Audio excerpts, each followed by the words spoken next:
Muy buenas tardes, muy buenos días a todos, en función del país que nos escuchan. Bienvenidos a EAL de Business School. El día de hoy presentaremos el webinar La unidad de riesgos en las empresas, cómo está evolucionando, que va a impartir el experto y profesor de EAL de Business School, Roberto Castro. Muchísimas gracias. Bueno, yo tengo el placer de em, darle esta presentación y se titula La unidad de riesgo en las empresas, cómo está evolucionando. ¿En qué estamos cambiando? ¿Qué está mejorando? Bueno, no necesariamente mejorando, ¿no? Primero me voy a hacer una pequeña presentación mía. Mi nombre es Roberto Castro Elordi. Yo doy clase de tiempo parcial en EALDE. Bueno, pues básicamente soy licenciado en química, tengo una maestría en administración de empresas y otra en gestión de riesgos y seguros. Trabajé como investigador un tiempo, como consultor en finanzas y planificación estratégica y en áreas de riesgo, ¿no? Mi perfil de LinkedIn, por si alguno está interesado, pues lo puede buscar. Primero veamos un poco los antecedentes, cómo era el área de gestión de riesgo antes, qué era lo que hacía, y cómo es ahora o cómo está actualizándose esas áreas de gestión de riesgo.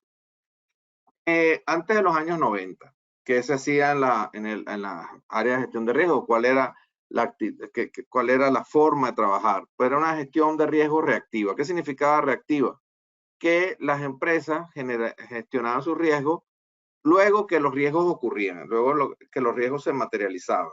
No había una cultura de prevención en la mayoría de las empresas. Ustedes me dirán, pero algunas sí, sobre todo las grandes transnacionales, sí, pero aún las grandes transnacionales tenían una cultura de gestión de riesgo para evitar básicamente ciertos tipos de riesgos que los afectaban directamente. Por ejemplo, riesgos operativos, grandes accidentes y en especial accidentes laborales, más por no incumplir las normas laborales de los países donde trabajaban que por otra cosa. No había realmente, por tanto, una gestión de riesgos como tal.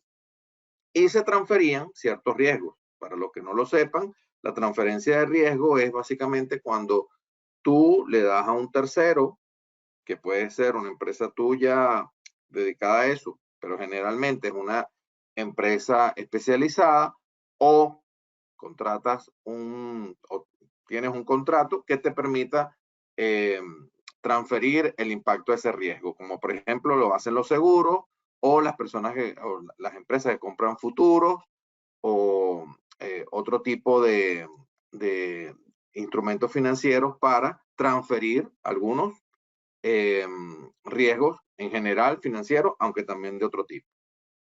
Luego, esa filosofía de los años 90, reactiva, cambió. Y ustedes dirán, ¿y por qué cambió? Bueno, normalmente los cambios en el ser humano ocurren porque aprendemos o nos viene una crisis.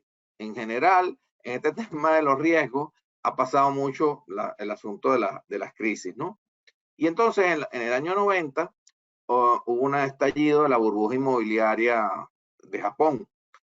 Algunos de ustedes que me estén viendo quizás no lo sabían, otros ya sí lo vivieron, como lo viví yo.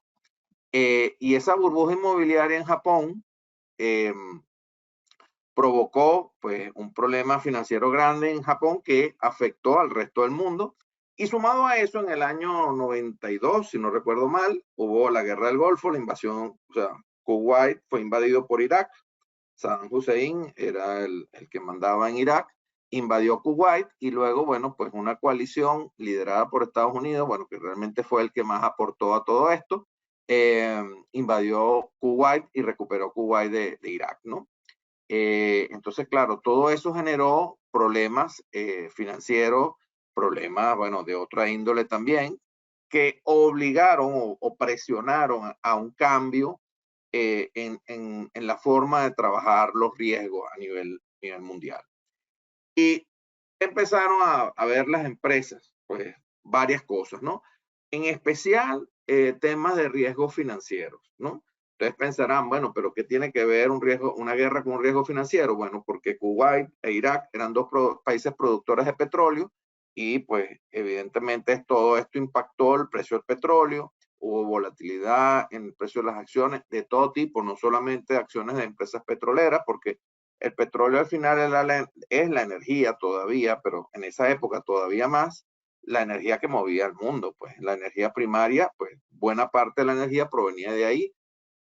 Evidentemente también había hidroeléctricas y todo esto, pero en porcentaje la mayor cantidad de energía provenía de combustibles fósiles, que están justamente en esa, mayoritariamente, en esa zona del mundo, ¿no? En la zona de donde está Kuwait, Irak, Irán, Arabia Saudita, etcétera, ¿no? Hay otros países, como en el caso de América, tenemos a Venezuela, que tiene unas reservas enormes de petróleo. Tenemos a Estados Unidos, que también las tiene y que las explota de forma muy eficiente, etcétera. Pero bueno, ¿qué generó esto? Que las empresas empezaron a prestar atención a tres cosas fundamentalmente. Las empresas, en especial las más grandes, la volatilidad de los mercados. Y ustedes dirán, ¿por qué les afecta? Bueno, porque bajan sus acciones o suben dependiendo de lo que ocurra. Y por el tema de la financiación con bonos a nivel de los mercados. Tasas de interés que subieron porque el riesgo era mayor. A medida que el riesgo aumenta, las tasas de interés suben. Y los riesgos de las inversiones que ibas a hacer, dónde las ibas a hacer. Esos riesgos de inversiones no son solamente financieros, también son geopolíticos y de otra índole. Y empezaron a adoptar modelos cuantitativos. Esto es importante, modelos cuantitativos se empezaron a desarrollar a partir de los años 90 para evaluar, entre otros puntos, value at risk. O sea, calcular el riesgo, el valor del riesgo desde el punto de vista cuantitativo. Eso normalmente no se hacía. Y otros métodos que no voy a mencionar, ¿no? ¿Qué ocurrió de 2008 a 2015? Bueno, aquí tuvimos esto sí se acordarán la mayoría de ustedes, la quiebra de Lehman Brothers y el efecto que tuvo a nivel mundial, sobre todo en los bancos. Y ustedes dirán, ¿y eso qué tiene que ver? Yo no trabajo en un banco, no trabajo en una aseguradora, pues me da igual. Pues no, porque resulta que los bancos manejan el dinero y como había una canción muy famosa hace muchos años, el dinero es la sangre del sistema. ¿Ok? O sea, el sistema completo depende del dinero. Cuando los bancos empezaron a cerrar y no daban créditos, la gente se quedó sin poder comprar ni vender nada y todas las empresas empezaron a colapsar. Pues eso pasó en el año 2008, provocó una recesión mundial. ¿Y a qué se debió ese problema en Lehman Brothers? Al incumplimiento de normas crediticias, que de hecho Lehman Brothers, que era una empresa, un banco de inversión enorme en Estados Unidos, pues ellos destituyeron a la jefe del área de riesgos del Lehman Brothers un año y un poco más antes de que hubiera toda esta quiebra. Y ellos incumplieron las normas de riesgo para otorgar hipotecas. Hipotecas, por eso se llaman hipotecas subprime, porque eran hipotecas que eran otorgadas a personas que no tenían las calificaciones de riesgo necesarias para poder tener una hipoteca. A raíz de esta otra crisis, las unidades de riesgo empezaron a considerar los procesos internos, la tecnología que había, que como recordaremos, bueno, los que hayan visto o estudiado el caso de lo que pasó en Volkswagen en el año 2014 con los catalizadores, pues a veces se usa la tecnología para modificar o engañar a alguien y al final, si te pillan, pues pasa lo que le pasó a Volkswagen. Las unidades de riesgo empezaron a analizar los recursos humanos y las unidades de riesgo empezaron a considerar la importancia del cumplimiento normativo, que antes no lo analizaban por la quiebra de Lehman Brothers. ¿Qué pasó a partir de 2015? Pues ahora tenemos la actualidad, este momento actual. ¿Qué pasa ahora? Ahora lo que tenemos es que ya nos hemos dado cuenta que el cambio climático es real. Bueno, nos hemos dado cuenta la mayoría. Quizás hay personas, bueno, quizás no, hay personas que no se han dado cuenta todavía y, bueno, pues consideran que no es tan real como parece. Lo cierto es que la mayoría de las empresas están trabajando en pro del cambio climático y nos ocurrió otra cosa. la pandemia de 2020, que también la mayoría de nosotros sabemos que ocurrió, y hay personas que todavía hoy en día dicen, a pesar de todas las estadísticas y todas las personas que han fallecido, lamentablemente, hay personas que dicen que la pandemia no existió, pero evidentemente eso no es real. Hay un riesgo de desinformación en todo esto. Y entonces, actualmente, esa otra crisis del cambio climático y sucesos como la pandemia, aparte de otros que hablaremos ahora, nos llevan a lo que vamos a ver. Las unidades de riesgo ahora tienen un enfoque estratégico. Antes no lo tenían. Antes las unidades de riesgo se encargaban de lo básico, de lo, vamos a riesgo operativo, el riesgo laboral. No digo que esté mal, eso está muy bien y hay que cuidar a los trabajadores, por supuesto que sí, hay que cuidar las operaciones, los procesos, evidentemente que sí, pero hay riesgos adicionales que antes las unidades de riesgo no se metían, los riesgos estratégicos, por ejemplo. Y ustedes me dirán, ¿qué es un riesgo estratégico? Pues todo aquel riesgo que está asociado a los objetivos estratégicos de la empresa. ¿Okay? Ustedes me dirán, ¿cuáles son los objetivos estratégicos? Eso depende de cada empresa, pero en general las empresas tienen como objetivos estratégicos máximo tope aumentar sus ventas o aumentar sus ganancias o aumentar su tamaño de mercado. Esos tres están, por lo menos algunos de ellos, en la mayoría de las empresas. De cierto tamaño, por lo menos sí. Los riesgos reputacionales, hoy en día nos damos cuenta de la importancia que tiene el riesgo reputacional.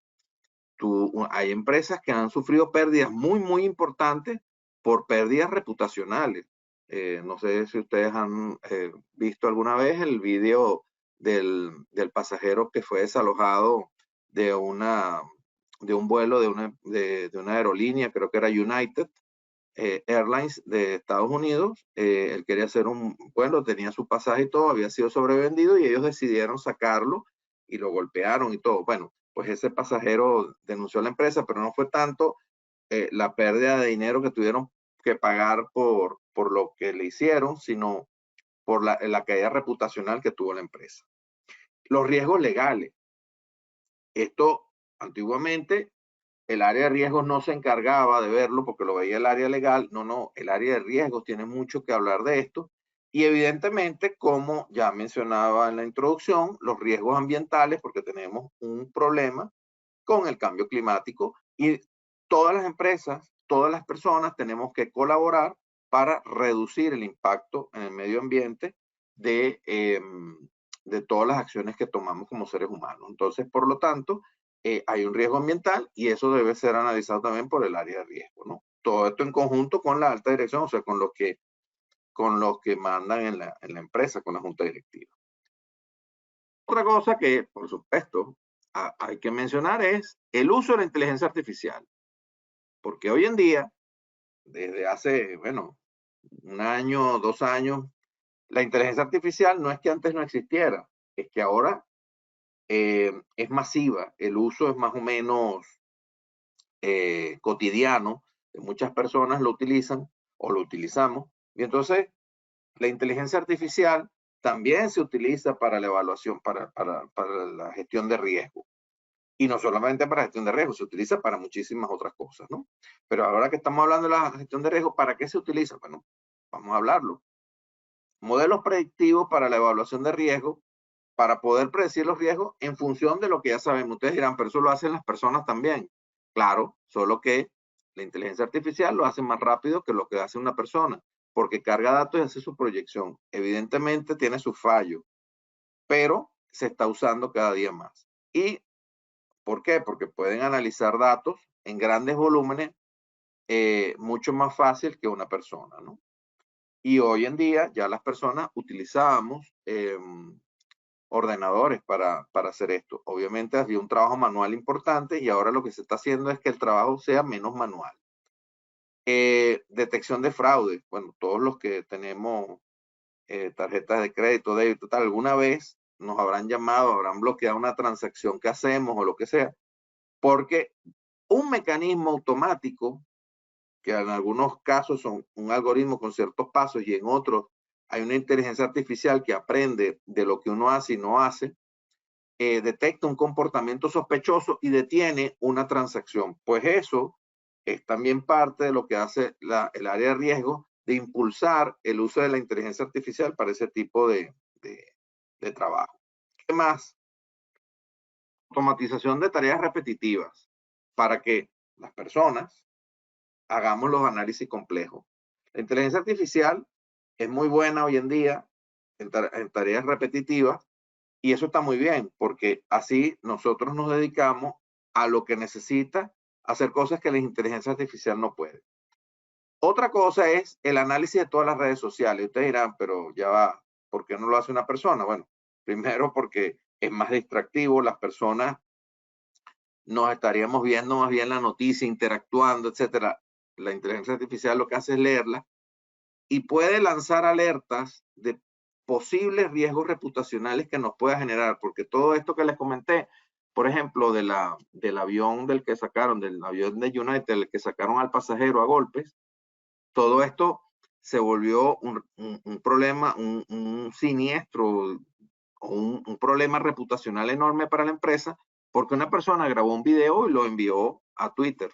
Y ya de ahí, pues, o a X hoy en día, pero en ese momento Twitter, y de ahí eso se expandió de una forma increíble. La inteligencia artificial puede evaluar los siniestros que tenemos en la empresa. Las empresas normalmente tienen siniestros, pueden ser personales, patrimoniales o de ambos, y analizar dónde están los puntos o los procesos donde ocurren esos riesgos y mejorar con ellos los controles. Ustedes me dirán, ¿todo eso lo pueden hacer las personas? La respuesta es que claro que sí, por eso es que lo hace la inteligencia artificial, porque las personas lo pueden hacer y ya la podemos enseñar a que lo hagan. Y evidentemente el tema del cumplimiento normativo, ya lo mencionábamos antes y lo repetimos ahora, hay que implementar un monitoreo para no incumplir las normas y evitarnos sanciones legales o evitarnos una quiebra como pasó con el caso de Lehman Brothers, ¿no? ¿Qué más está cambiando hoy en día? Bueno, por el mismo hecho de lo que comentábamos, el cambio climático, nosotros tenemos que asegurarnos que nuestra empresa sea sostenible.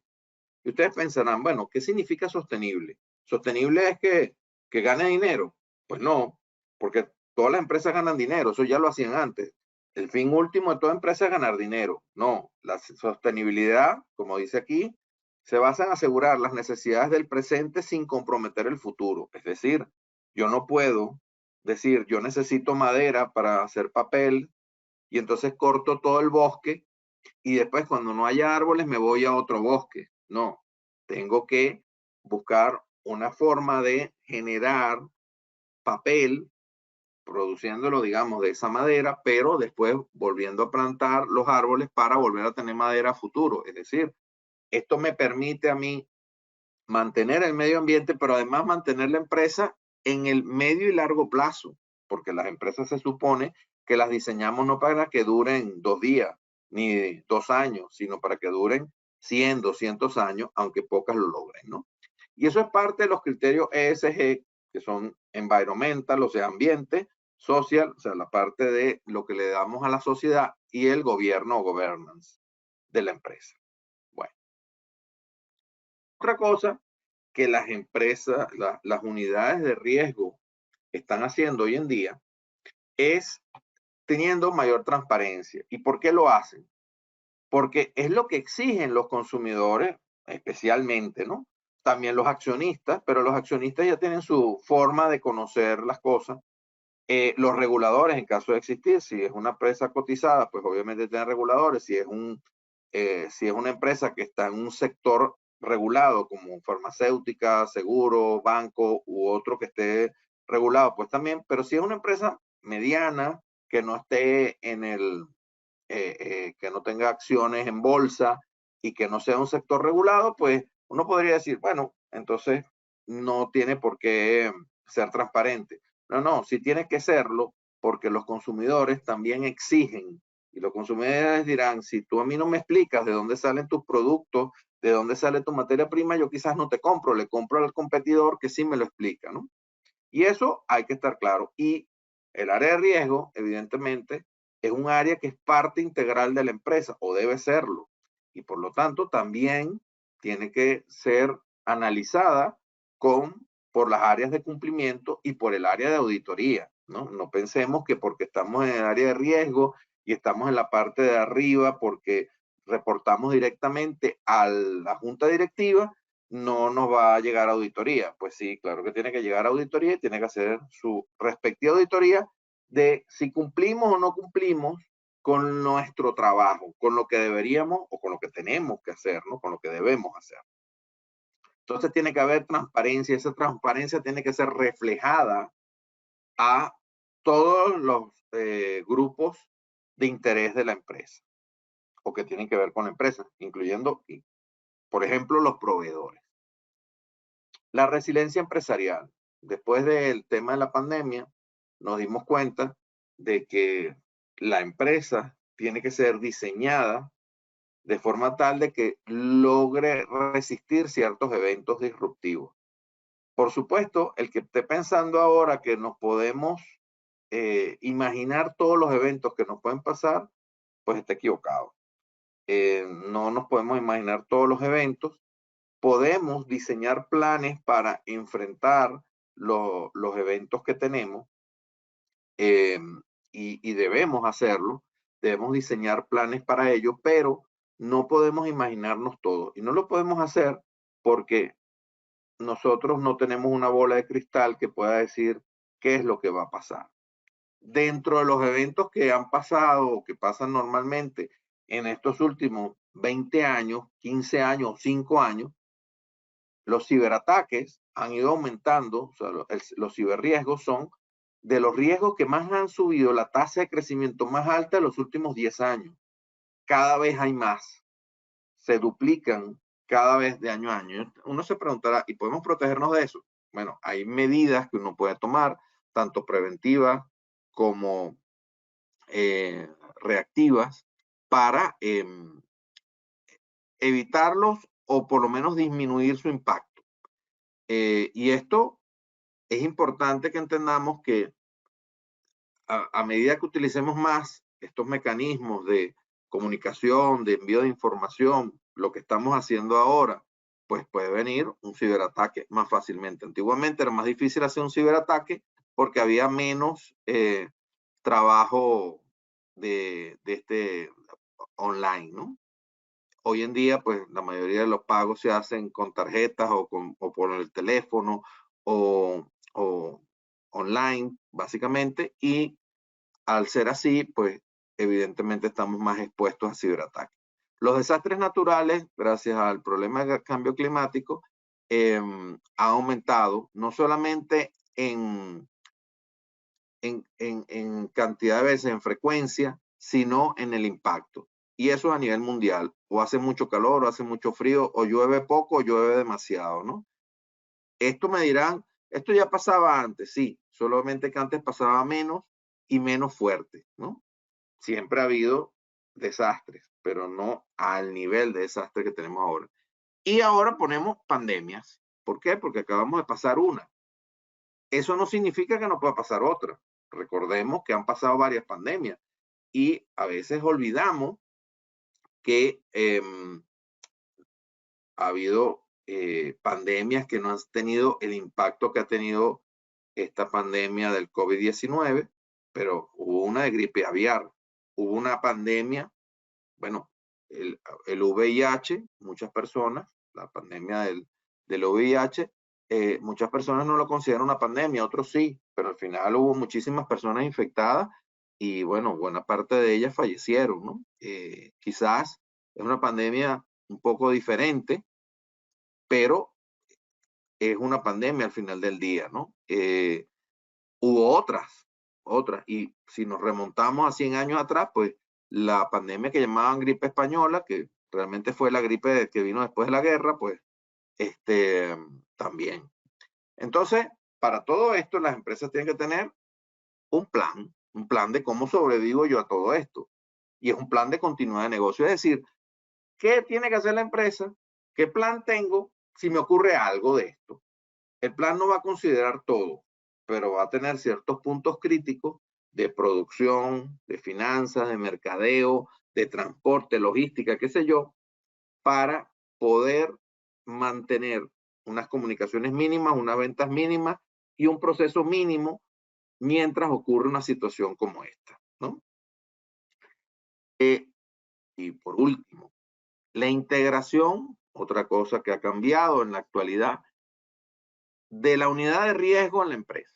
Antiguamente la unidad de riesgo era un grupo de personas que trabajaban en riesgo en una oficina y nadie se enteraba de quiénes era esa gente. Nadie sabía. Pero a raíz de las sucesivas crisis que han pasado, que les comenté, en los años 90, en el 2008, en el 2015, y lo que tenemos ahora, pues la unidad de riesgo se tiene que involucrar con todos los estamentos de la empresa, desde la parte baja, desde los operarios de la empresa hasta la junta directiva, pasando por todo el mundo, de todas las áreas, y eso incluye, sin excluir a nadie, incluye auditoría, incluye cumplimiento, incluye las áreas de finanzas, de administración, de todo, de todo. ¿Por qué? Porque todos tienen su riesgo. Tiene que haber un compromiso de la alta dirección para que esto ocurra, evidentemente. La planificación estratégica de la empresa debe incluir los riesgos. Es decir, que no vale con decir, mi objetivo es crecer un 10% en las ventas. No, ese sería el KPI, ¿no? El Key Performance Indicator. No, hay que poner también el KRI, el Key Risk Indicator, que es cuál es el riesgo de hacer esto. Y ustedes dirán, no hay ningún riesgo. No, claro que lo hay. Si yo vendo más, ¿cómo mantengo la calidad? ¿Cuál es el riesgo de no mantener la calidad? ¿Cuál es el riesgo de aumentar las ventas? ¿Qué va a hacer mi proveedor cuando yo aumente la demanda? Hay un riesgo de que la materia prima aumente de precio. ¿Cuáles son esos riesgos que me pueden impactar? Pues tiene que haber un estudio de los riesgos clave, ¿no? De los Key Risk Indicators de esa planificación estratégica. Hay que implementar procesos sistemáticos, y esto sí es claro, sistemáticos de la gestión de riesgo, o sea, identificación, evaluación y control de riesgo. Por cierto, también de la transferencia, pero la transferencia normalmente se ve de un capítulo aparte, pero también. ¿Por qué es sistemático? Porque a veces surgen nuevos riesgos. En la parte de finanzas, en el área de fraudes, por ejemplo, siempre hay nuevas maneras en que nos pueden defraudar, siempre. Aparecen, porque la gente se las ingenia para buscarlas. Entonces hay que identificarlas, hay que evaluar el impacto y hay que ver las medidas de control que se pueden tomar. Evidentemente, una de las cosas que ha hecho que el área de riesgo se integra a la empresa es la formación continua que tienen que hacer o que la hacen a toda la organización. Esto es fundamental, porque si toda la organización está involucrada, es mucho más sencillo llevar lograr los objetivos de riesgo de la empresa.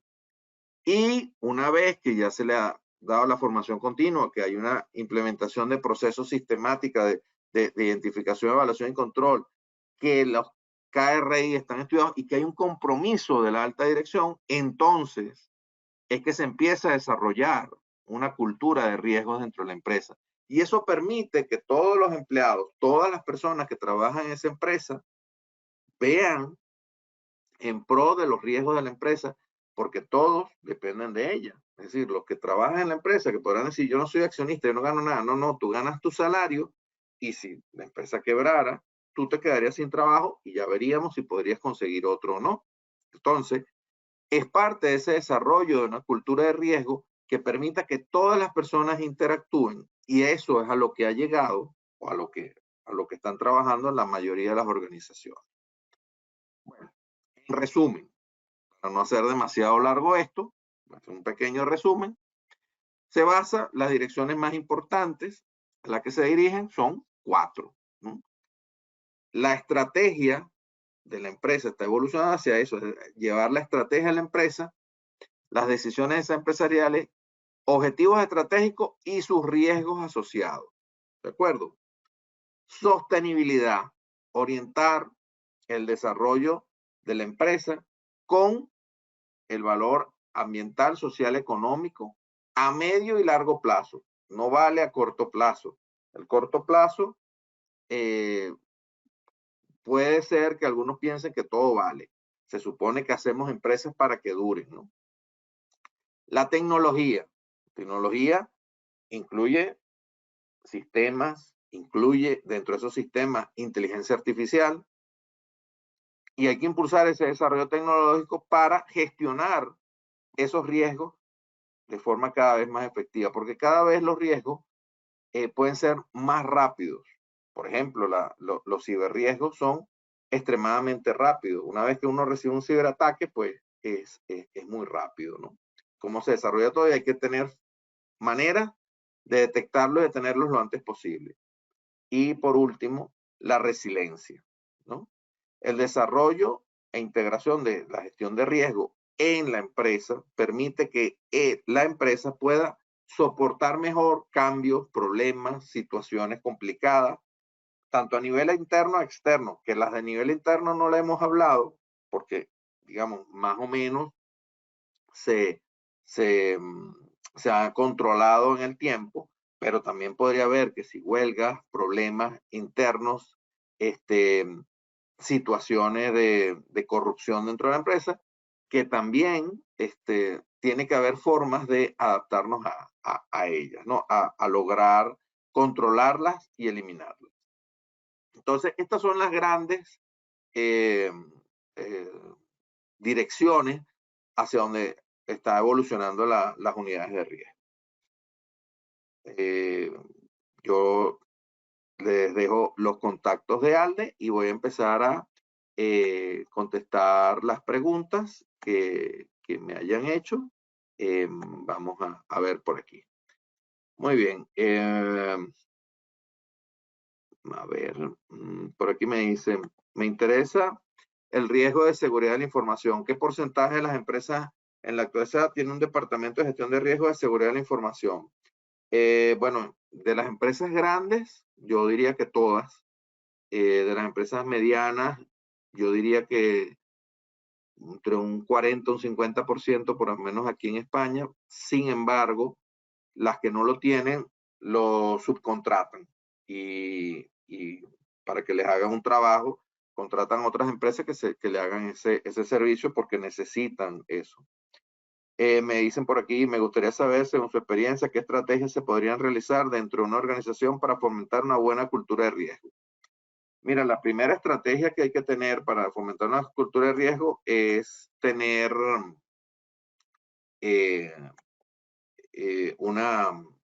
un adiestramiento adecuado. Es decir, si las personas no tienen adiestramiento suficiente en gestión de riesgo, no van a poder tener una cultura de riesgo. Johnny me pregunta cómo trabajar la falta de compromiso de parte de la alta dirección para la gestión de riesgo. Esta pregunta ya me la han hecho en anteriores oportunidades y la respuesta es: la falta de compromiso se combate mostrando resultados. Si tú muestras los resultados que puedes tener teniendo la gestión de riesgo adecuada y los resultados que van a tener si no la tienen, pues creo que se darán cuenta.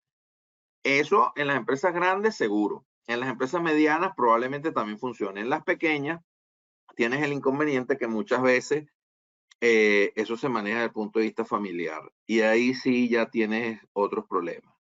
Yo creo que en el caso de las pequeñas, yo me iría a sentarme con la persona que toma las decisiones, que normalmente es el dueño, y explicarle la situación de ser posible.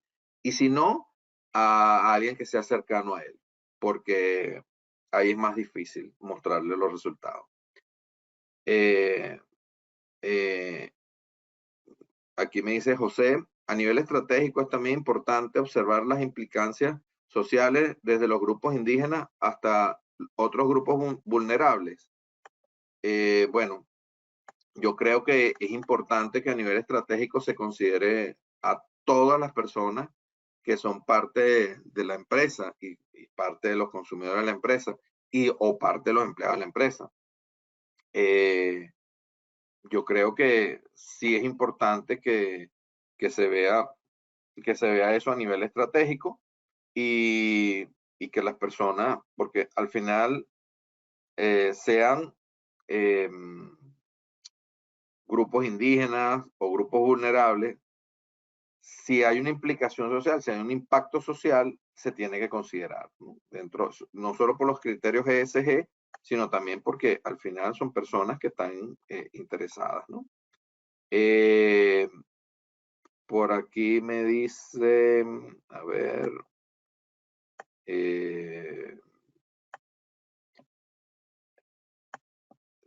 me dice José Antonio, me dice, ¿podría recomendarnos tipos de software? No, en este momento no tengo tipos de software para la gestión de riesgo y no puedo recomendarlos realmente porque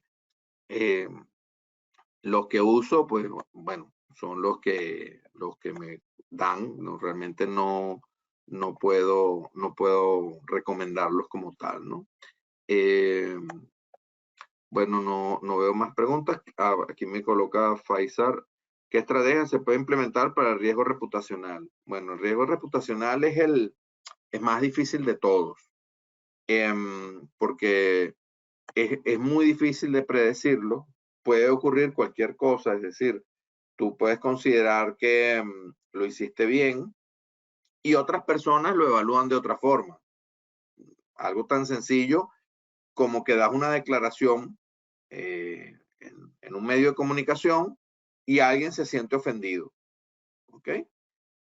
Tú pensarás, pero ¿por qué se pueden sentir ofendidos? Bueno, se pueden sentir ofendidos por múltiples razones. Las personas se sienten ofendidas porque de repente no consideran que lo que tú dices sea verdad. Si yo, por ejemplo, ahora acabo de decir que la pandemia es real y aquí estuviera conectado una persona que cree que la pandemia no lo fue, pues se podría sentir ofendida y entonces tendríamos un riesgo reputacional.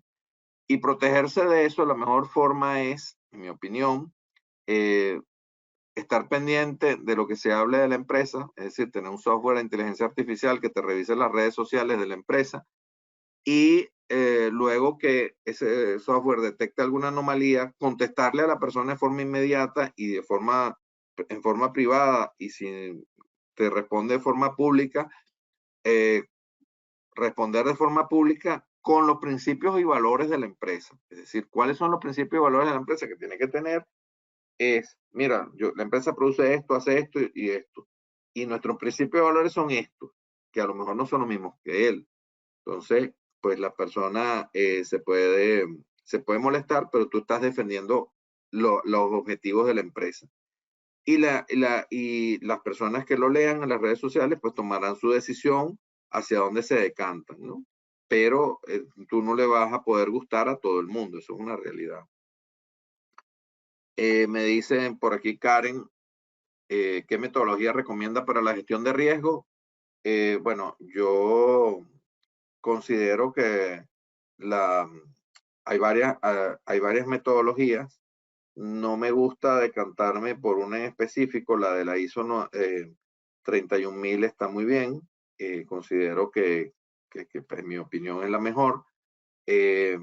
Pero las 3 líneas de defensa también está muy bien, es decir, que cualquiera de ellas está muy bien. Hay otras como el método australiano, también está muy bien, o sea que ¿cómo promover la gestión de riesgo de una empresa sin conocimiento sobre el tema?